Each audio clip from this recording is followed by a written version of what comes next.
This emergency report reads more like a he said, she said, but is extremely urgent and the end result could get ugly.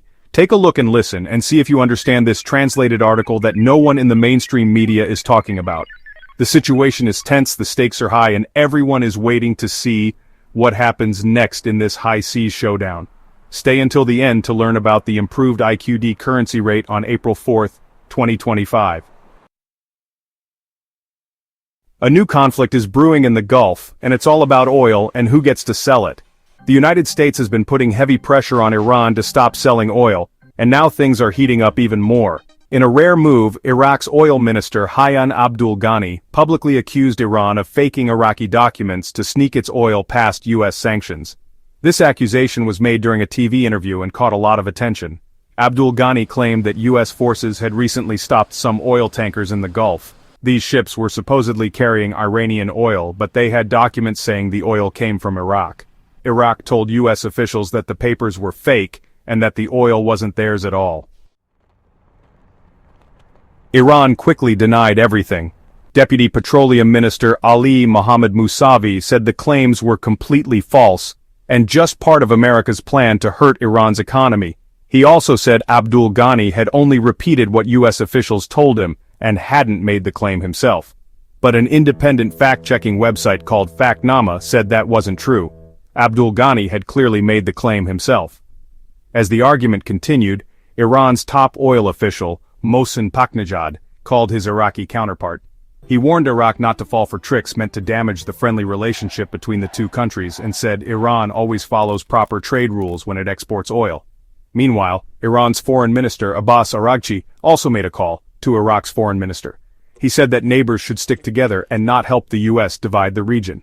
On Iranian social media, people had mixed reactions. Some were angry at Iraq and accused the oil minister of helping the U.S. find and stop Iranian tankers. Others questioned why Iran keeps sending electricity to Iraq, especially when it's not getting paid on time and is facing its own energy problems. Even some former Iranian officials chimed in. Davoud Mansour, who worked in Iran's government, said that sometimes countries pretend to be friends while acting dishonorably. In other words, he didn't trust Iraq's intentions. All this is happening as former U.S. President Donald Trump, now back in office, is pushing hard to stop Iran from selling oil.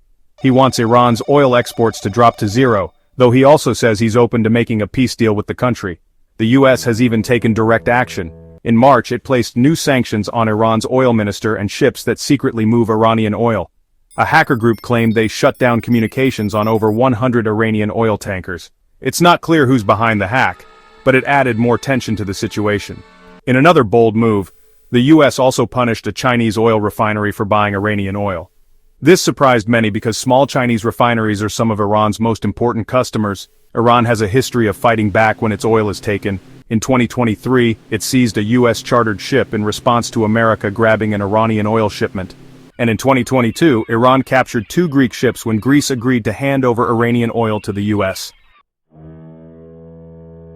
Some powerful voices in Iran are even talking about closing the Strait of Hormuz, a narrow passage where much of the world's oil flows, if things get worse.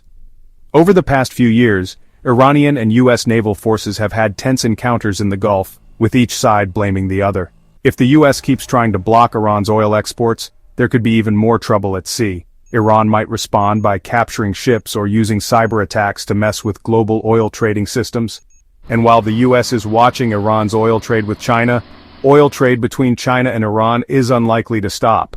The situation is tense, the stakes are high, and everyone is waiting to see what happens next in this high seas showdown. In the meantime, the IQD is holding its own and floating between $1,305 and $1,310. The Central Bank of Iraq is hoping that the digital currency it introduced and controlled will eliminate the black market rate and allow the country to experience one rate. In additional news from Vietnam, we learned that global investors in Vietnam are concerned about their investments in the short-term rental market. First, you should know that American expats tend to raise the cost of living in any destination that they find desirable. Vietnam is a master at keeping its currency low. Thus, the channel wonders if there will ever be a profit from owning the Vietnam dong. In March 2025, Ho Chi Minh City banned short-term rentals in residential apartment buildings to ease tensions between long-term residents and temporary guests. Complaints about noise and misuse of shared facilities led to this decision, which aligns with Vietnam's new housing law taking effect on August 1, 2024. The law classifies short-term rentals as hotel operations, requiring proper licenses and limits residential apartments to long-term living. Only tourist-designated properties like condotels can now legally offer short stays. This sudden change has left many investors and landlords who relied on platforms like Airbnb facing financial losses. Some investors borrowed heavily to renovate or lease properties for short-term use and now struggle with reduced income. While some support the ban for promoting order and meeting real housing needs, others worry about enforcement. Past attempts to regulate short-term rentals were often ignored. The new rules aim to restore balance but could shake up Vietnam's property and tourism markets. Smart investors took their VND and purchased rental property. Vietnam's government saw the potential, listened to the complaints, and shut down the progressive growth. U.S. expats live in semi-luxury in Vietnam for less than $1,000 a month with a view of the sea. Retirees on a fixed budget were buying one-way tickets to Vietnam left and right. The VND rate has been losing value against the U.S. for some time now. What this means is Vietnam is a great place to live, on a budget, but leaves room for profits as a currency investment.